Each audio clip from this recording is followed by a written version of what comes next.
আচ্ছা, গ্রাম স্ট্রেনিং।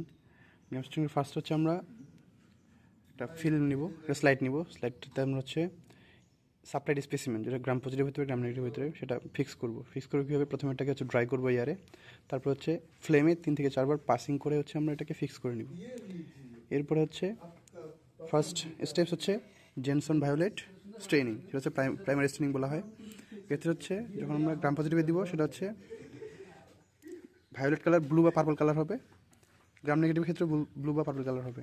বাট যখন আমরা হচ্ছে মডার্নিং করবো, সেকেন্ড স্টেপস, সেটা হচ্ছে লোগোডস অ্যাভিডেন্স দিব, সেক্ষেত্রেও দুটাই ব্লু পার্পল কালার হবে।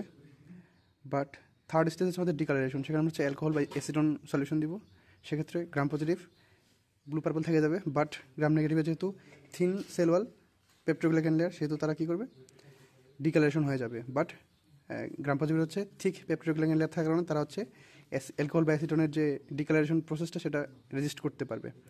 লাস্ট স্টেপ হচ্ছে আমাদের কার্বন ফুশন দিয়ে হচ্ছে কাউন্টার স্ট্রেনিং। সেক্ষেত্রে হচ্ছে আমাদের গ্রাম পজিটিভ ব্যাকটেরিয়াটা, যেহেতু অ্যালকোহল বা অ্যাসিডন দেশে হচ্ছে ডিকালারেশন হয় না, তাহলে সে ব্লু বা পার্পল কালারটা ধরে রাখবে। তারপর হচ্ছে গ্রাম নেগেটিভ কী হবে, এই কার্বন ফুশনের কালার, যেটা রেড আর পিঙ্ক কালার, সেটা নিবে। এটা হচ্ছে গ্রাম স্ট্রেনিং মাধ্যমে আমরা হচ্ছে গ্রাম পজিটিভ গ্রাম নেগেটিভ আলাদা করতে পারি।